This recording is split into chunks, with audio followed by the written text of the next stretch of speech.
Hello everyone, it's time to finish chapter 3 of Addison Cook and the Treasure of the Inca. The last that we left Addison and Molly, they were being chased through the museum by Ragar's thugs. All right, here we go. Addison and Molly, well out of breath, bounded into the largest room in the museum, the vast atrium that housed an Aztec temple. The giant ziggurat was built with limestone and granite boulders shipped in from Tenochtitlan, Mexico. Even at night, the structure was dramatically lit with floodlights. 100 steep stone steps led to an altar where ancient Aztecs once performed thousands of human sacrifices. The temple was surrounded by a beautiful reflecting pool. Museum visitors often made wishes, tossing in pennies, nickels, dimes, and quarters. Once a year, Addison and Molly rolled up their pant legs and helped the museum staff collect the coins from the water to donate to charity. Tonight, Addison thought he could use a little charity himself, or at least a bit of luck. He and Molly jumped into the reflecting pool with a splash. Soaked up to their knees, they sloshed across the moat to reach the temple. They climbed the base of the pyramid and watched the remaining bodyguards enter the atrium. "I like staying with Uncle Nigel on the weekends," said Addison. "Never a dull moment." "We're cornered," said Molly. "I will admit this is a sticky wicket." Molly blew the stray strand of hair from her eyes. She knew that once Addison landed on an expression that he liked, he stuck with it. The bodyguards surrounded the moat. Zuboff shouted at his men, "Are you afraid of getting your little shoes wet? Go after them!" One by one, the bodyguards waded in, trudging through the knee-deep reflecting pool in their steel-tipped combat boots. They closed in on Addison and Molly like a slowly tightening noose. Molly considered climbing the steps, but they would have had no retreat. "Any ideas, Mr. Wicket?"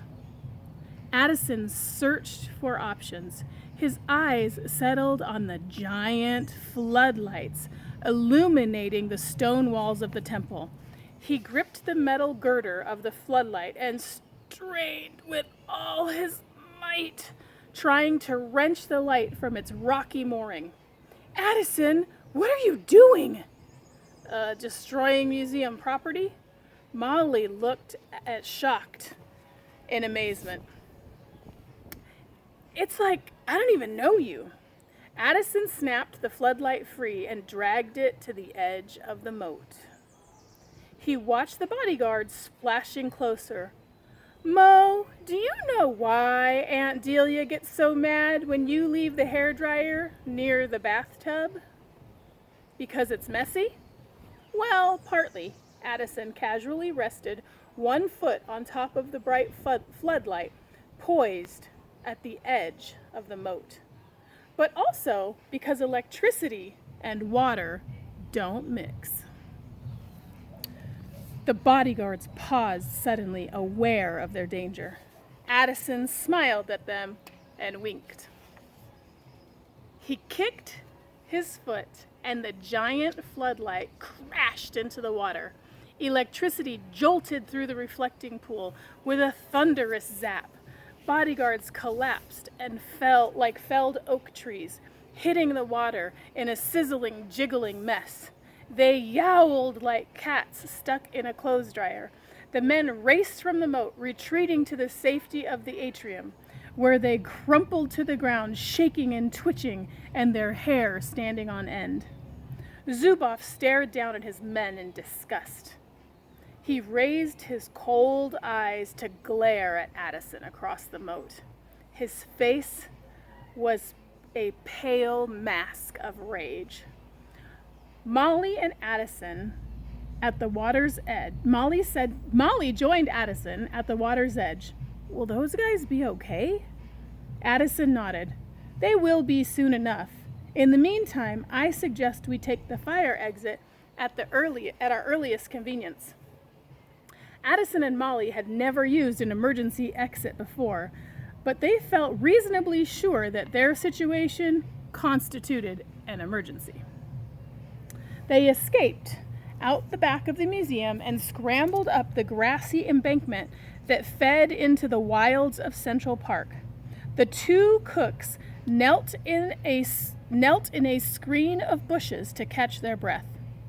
The thunder and rain had fizzled to a drizzle and was now pierced by the din of police sirens closing in from all directions. "Look, it's Uncle Nigel," Molly pointed out, "in the service parking lot of the museum." Addison watched Professor Ragar shove a handcuffed Uncle Nigel into the back of a stretch limousine with tinted windows. Ragar slammed the door and locked it. Police arrived seconds later, red and blue sirens and lights flashing on their squad cars. A dozen police cruisers surrounded the museum. Officers aimed spotlights at all the doors. From the hillside, Addison watched the police commander leap from an armored police van, one hand on his holster. The commander shouted at Professor Ragar, "Hands in the air, where I can see them!" Addison turned to Molly, grinning with relief. Finally, the police can restore some sanity. Professor Ragar stepped forward and greeted the police commander affably. "Commander Grady, just the man I wanted to see." Commander Grady froze, confused.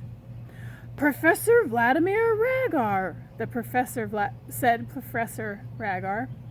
"I sit on the board of the Police Memorial Fund. I believe we met at a recent fundraiser." Oh, Professor Ragar, of course," returned the commander, shaking Ragar's hand vigorously. "I'm sorry I didn't recognize you, and thank you, by the way, for your generous contribution. What's the situation here?" From the hillside, Molly watched aghast. "Do you think Ragar really donates money to the police?" "I doubt it. I suspect Ragar is an extremely smooth talker." Addison shook his head in begrudging admiration. "I could learn a thing or two from this man." The police commander stood only a few feet from the limousine where Uncle Nigel was hidden, bound and gagged. Professor Ragar acted completely relaxed. He set a friendly hand on Commander Grady's shoulder and led him away from the limousine. "I was just visiting the museum for some specimens, and I spotted a crime in progress. And I believe I know who the criminals are." "Who?" asked the commander, who loved a case that solved itself. "A boy and a girl. They broke into the museum, smashed displays, and ruined priceless artifacts. These criminals must be found." "Of course. Are they nearby?" "Yes, I recommend you search the grounds, Commander Grady," said Professor Ragar, pointing to the woods that hid Addison and Molly. "These are, urgent circumstances. At once." In the bushes, Molly turned to Addison. "Time to go." "Agreed," said Addison. The two left their hiding places and crept further up the forested hillside. "I love it when things get completely bad," said Addison. "Why would you say that?" "Because once things are truly awful, they can't possibly get any worse." At that moment, they heard a shout from Professor Ragar below. "There they are now, Commander! Quickly, quickly!" Ragar pointed his ivory-tipped cane up the hill at Addison and Molly. Police spotlights swept the hill and lit up the pair like stars of a Broadway show. Addison and Molly froze mid-step. Addison offered his brightest smile. A squadron of duty-hardened New York City police officers surged up the hill, batons drawn, closing fast. "Addison," Molly said, I think things just got worse. And that is the end of chapter 3. All right, we will work on chapter 4 tomorrow. Thank you very much. See you later, guys.